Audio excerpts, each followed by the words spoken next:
Сутрешната рутина е готова. Сега е време за закуска. Вкусът на шейка е кафе лате. Не ми е фаворит, но горе-долу става. На доста хора им харесва. Разбира се, зависи от предпочитанията и вкуса на всеки. Сега е време да се поупражнявам, да се преоблека и да тръгвам.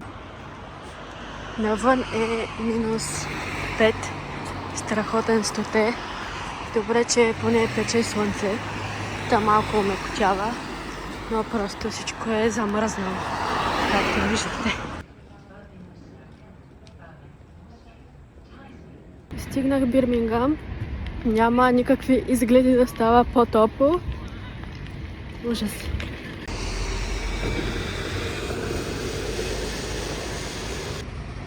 Влизам. Wish me luck. Ура!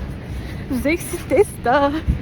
Много се радвам. Изобщо не се бях притеснила, което е странно за мен, защото аз по принцип съм много притеснителна личност. Буквално се притеснявам от всичко. Сега отивам да си намеря някое хубаво кафе, да посвърша малко работа и така. Няма да е това кафе, за съжаление, пълно е с хора, няма никакви места.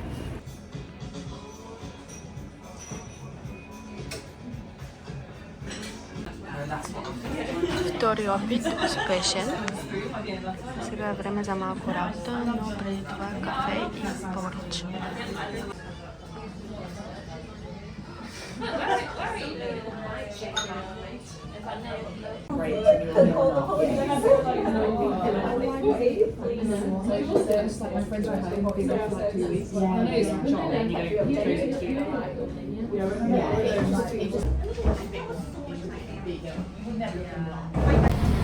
Прибирам се вкъщи, вече съм във влака, успях да свърша доста неща.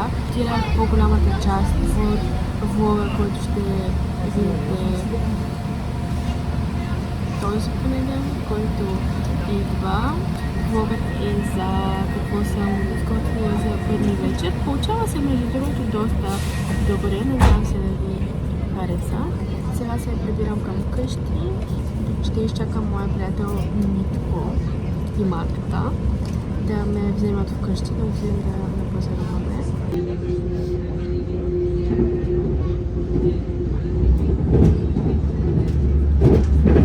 Сега ще си поправя няколко неща вкъщи и ще ходя към Lidl да напазарувам за следващата седмица, защото почвам 21-дневното предизвикателство и ще ми трябват определени продукти. И между другото тази неделя, т.е.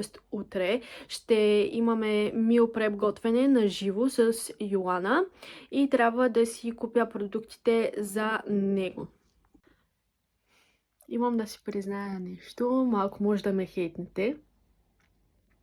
Като излизах, имах предчувствието по-точно, че съм заключила котката в спалнята, при което, но аз вярвам в неща от сорта на черни котки и да не се връщам и stuff like that.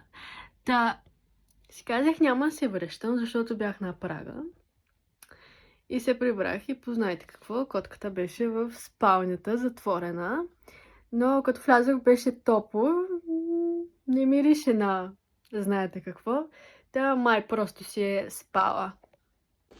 Пазара е готов. Сега ще разпределя покупките и ще ви покажа какво съм си взела. Набързо ще ви покажа какво съм си взела. Този джинджифил с портокали и лимони, мисля, че знаете какво ще се случи с него. Ще станат шотчета, нищо, че не съм си купила малки бутилчици. Продължаваме с доста картофи, лук, пащарнак, който ще стане на пюре заедно с картофите, сирирача. Не съм я опитвала до сега, но мисля да използвам за марината на пилешкото.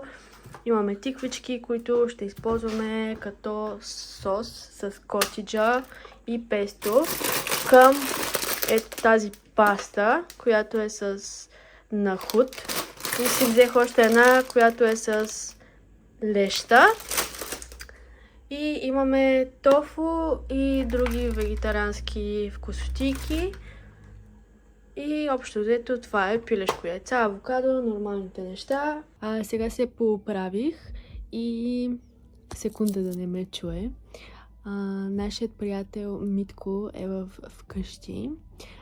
Той имаше рожден ден в понеделник, навърши 30 години. И сега ще го водим на вечеря. Фън факт за него, да не ми се обиди, защото ще гледа този клип. Фън факт за него, той хапва. Той хапва доста. Къде ще го водим, той още не знае. Ще го водим в All You Can Eat бюфет. Както го чувате, това е положението там. Плащаш определена сума и ядеш до спукване, което може би е добре, защото както и понеделник почвам 21-дневното, ще се получи супер. Виж тук на английски го пишат малко по-ръжо. Караоке. Ето ни. Не знам Ще хапваш ли? Готов.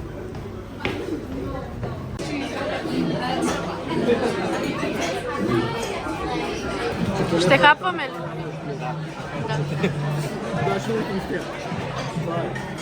Ето я храната там. От работа идват момчетата и отиват на хънт за храна. Да. Момчето на него също. Протеинова диетка.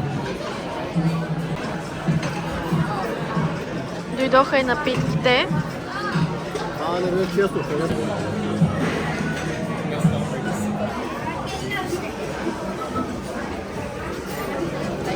Време за десерти.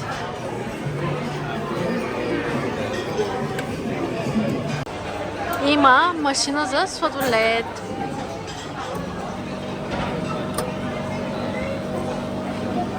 Заповядай. Няма да снимам влога.